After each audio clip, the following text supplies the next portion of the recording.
Friends, ఈరోజు నేను onion chutney చూపిస్తున్నా. ఉల్లి కారం అనమాట. చాలా బాగుంటుంది టేస్ట్. ఇది పొంగడాలకైనా దోశకైనా దేనికైనా చాలా బాగుంటుంది. అది ఎలా చేయాలో చూపిస్తున్నా. ఇప్పుడు నేను ఒక కప్ ఆనియన్స్ తీసుకున్నా అండి. మిక్సీకి బౌల్ తీసుకున్నా. అందులో ఒక స్పూన్ ధనియాలు వేసుకున్నా.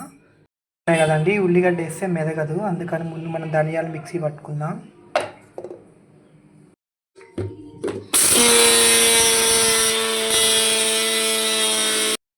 ఈ ధనియాలు కచ్చా పట్టుకున్నాం కదా. ఇప్పుడు ఇందులో ఆనియన్స్ వేసేసుకుందాం.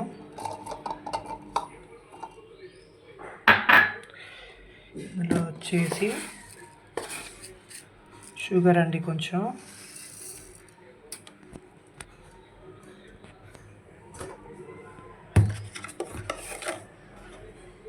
సాల్ట్ సరిపడా,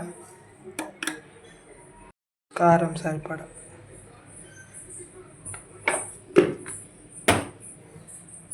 మనం ఇది మిక్సీ పట్టేసుకుందాం.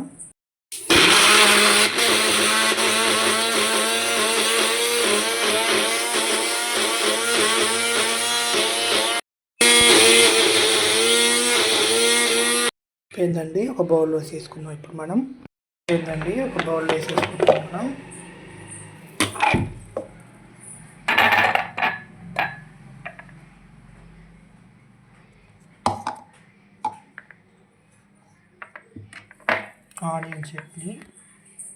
ఆనియన్ చట్నీ రెడీ అయిందండి. దీనికి మీకు బ్రెడ్ పొంగడాలు వేస్తున్నా అండి. బ్రెడ్ పొంగడాలు మీరు చూడాలనుకుంటే లాంగ్ వీడియోలో ఉంటుంది, చూడండి. ఈ ఆనియన్ చట్నీ చాలా బాగుంటుంది. లైక్ చేయండి, సబ్స్క్రైబ్ చేయండి, కామెంట్ చేయండి.